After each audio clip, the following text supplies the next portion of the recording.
প্রধান উপদেষ্টা ডক্টর মোহাম্মদ ইউনূসের সাথে তার বাসভবন যমুনায় দেখা করতে গিয়েছে বিএনপির একটি প্রতিনিধি দল।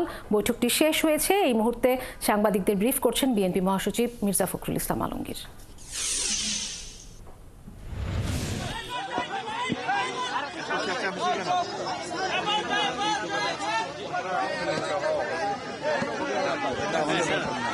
একটু বসে পড়ো, ওরা ক্যামেরা পাচ্ছে না, এই সাইডের ক্যামেরাগুলো পাচ্ছে না, ওইদিকে পায় না তো, বসো না এই সাইডে,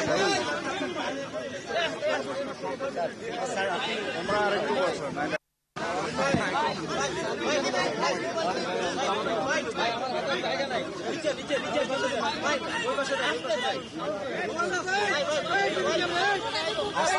ওটা নিয়ে নেন না, একটা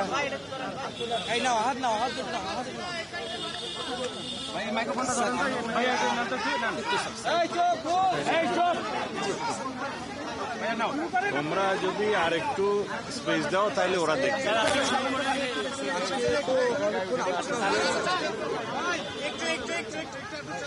সাম্প্রতিক ঘটনাগুলোর পরিপ্রেক্ষিতে আমাদের জাতীয় স্থায়ী কমিটির সবাই সিদ্ধান্ত হয়েছিল যে আমরা অতি দ্রুত প্রধান উপদেষ্টার সঙ্গে দেখা করে তাকে আমাদের উদ্বেগের যে বিষয়গুলো আছে সেই বিষয়গুলো তার সামনে আমরা তুলে ধরব। একটা দায়িত্বশীল রাজনৈতিক দল হিসেবে এটা আমাদের দায়িত্ব ছিল, আমরা সেই দায়িত্বটুকু পালন করেছি। আমরা আজকে যে বিষয়গুলো তার সামনে আলোচনা করেছি তা হচ্ছে যে এই যে ঘটনাগুলো ঘটেছে এর দায় সরকার এড়াতে পারেন না। এই জন্যে যে সরকারের বিভিন্ন যে প্রতিষ্ঠানগুলো আছে, বিভিন্ন যে বাহিনীগুলো আছে, তাদের সামনেই এই ঘটনাগুলো একের পর এক ঘটেছে, যেটা আমরা মনে করি দেশের সার্বিকভাবে দেশের যে আইন শৃঙ্খলা পরিস্থিতি, স্থিতিশীলতা তাকে যথেষ্টভাবে বিপন্ন করেছে এবং ফ্যাসিবাদকে সুযোগ করে দিয়েছে তাদের এই সম্পর্কে একটু কথা বলার। দ্বিতীয়ত হচ্ছে যে আমরা এই সরকারের সঙ্গে যেটা বারবার বলে এসেছি, এটা অন্তর্বর্তীকালীন সরকার, সুতরাং দ্রুত নির্বাচনের জন্য আমরা তাদেরকে আবারও তাগাদা দিয়েছি এবং ন্যূনতম যে সংস্কার সেই সংস্কারগুলো সম্পূর্ণ করে যে কাজ তারা করেছেন, ইতিমধ্যে কমিশন, রিফর্ম কমিশন করেছেন একটা, তাদের সঙ্গে আলোচনার ভিত্তিতে আপনার একমত হওয়ার প্রেক্ষিতে, আপনার কনসেনসাস হওয়ার প্রেক্ষিতে আপনার দ্রুত নির্বাচন দেওয়ার বিষয়টা আমরা তাদের সঙ্গে কথা বলেছি। আমরা প্রশাসনে যে সমস্ত ব্যক্তি এখনও যারা দোষর ছিলেন ফ্যাসিবাদের এবং যারা ক্ষতিগ্রস্ত করেছেন বাংলাদেশকে সামগ্রিকভাবে, তাদেরকে আইনের আওতায় আনার জন্য এবং একই সঙ্গে তাদেরকে প্রশাসন থেকে সরিয়ে দেওয়ার কথা আমরা বলেছি। আমরা যারা অর্থনীতির ক্ষতি করেছে, লুট করেছে, যারা লুণ্ঠন করেছে, তাদেরকে আমরা আবারও ফিরিয়ে আনার জন্য, টাকা ফিরিয়ে আনার জন্য, একই সঙ্গে তাদেরকে আইনের আওতায় নিয়ে আসার জন্য আমরা সেটা আবেদন করেছি।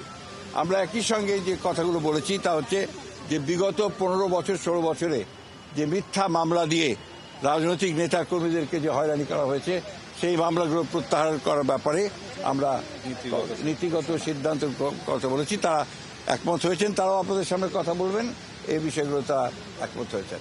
আমরা দ্রব্যমূল্যের ব্যাপারে অত্যন্ত জোরালোভাবে বলেছি যে এই সরকারের অন্যতম প্রধান ব্যর্থতা হচ্ছে দ্রব্যমূল্য নিয়ন্ত্রণে না নিয়ে আসতে পারা।